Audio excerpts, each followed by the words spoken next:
Magnifique. Place à présent à notre rendez-vous vu d'ici qui nous emmène cette semaine en Moselle Sud où a été inauguré un tout nouveau sentier de grande randonnée de pays, plus connu sous le nom de GR, une marque d'excellence qui fait entrer le territoire de la Moselle Sud dans le carnet des randonneurs et met en lumière certains paysages encore méconnus des Vosges du Nord.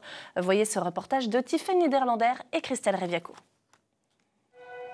La Moselle Sud a enfin son GR, le GR de pays Erckmann-Chatrian. 86 km de sentier qui serpentent à travers forêts, vallées et villages. Alors enfilez vos chaussures de randonnée et venez avec nous découvrir ce tout nouvel itinéraire. C'est tout un chemin à inventer. Et qui d'autre que les clubs vosgiens locaux pour baliser les dizaines de kilomètres du nouveau sentier. Ce GR de pays, c'est comme partout en France. Il est balisé très jaune, très rouge, horizontal. Et puis vous voyez, pour ne pas altérer les arbres, on utilise des taquets en chêne, ce qui permet à l'arbre de continuer à croître sans que ça gêne. Et on utilise aussi donc, des clous en aluminium qui ne s'oxydent pas. On met une balise à peu près tous les 250 mètres. Et puis à chaque fois, bien sûr, qu'il y a des carrefours ou des intersections.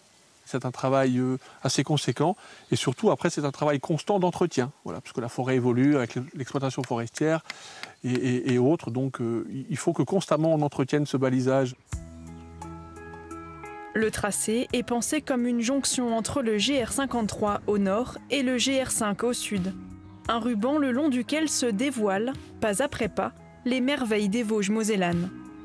Des sites emblématiques, bien sûr, comme le rocher de Dabo, mais la marche nous offre aussi d'autres trésors.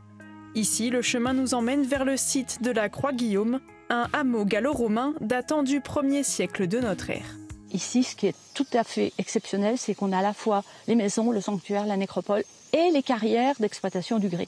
Tout sur le même secteur, alors que souvent, c'est réparti sur plusieurs hectares. Quelques kilomètres encore, et au détour du chemin, s'ouvre devant nous la grotte Saint-Léon, la plus grande cavité des Vosges. Une profondeur d'environ 33 mètres, une largeur d'un peu plus de 22 mètres. On dit que le pape Léon IX, natif des environs, venait y prier. Les légendes autour de cette grotte, contées de génération en génération, en font un lieu quasi mystique. On voit assez nettement donc, cette source qui aujourd'hui ne coule plus. Donc ce mince filet d'eau a disparu. Il coule parfois quand il y a de grosses pluies. Et on prêtait à cette eau des vertus, et notamment donc, qui favorisaient la fertilité des mamans. La légende dit que pour avoir des enfants, il fallait venir se promener dans la grotte Saint-Léon. Quittons la forêt pour s'intéresser à deux autres légendes de ce chemin, les auteurs et amis Émile Erckmann et Alexandre Chatrian.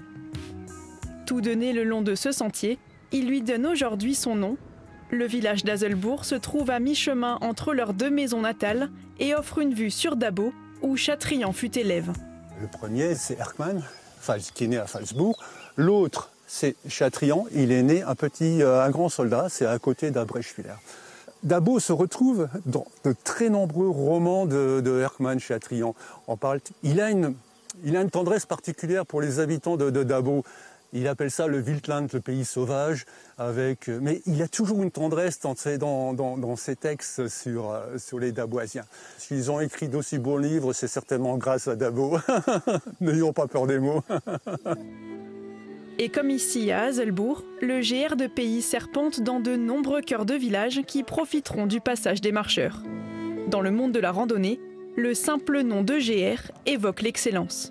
C'est clair que c'est une référence puisque du coup on intègre notre territoire dans le maillage des réseaux de grande itinérance et particulièrement celui du GR5.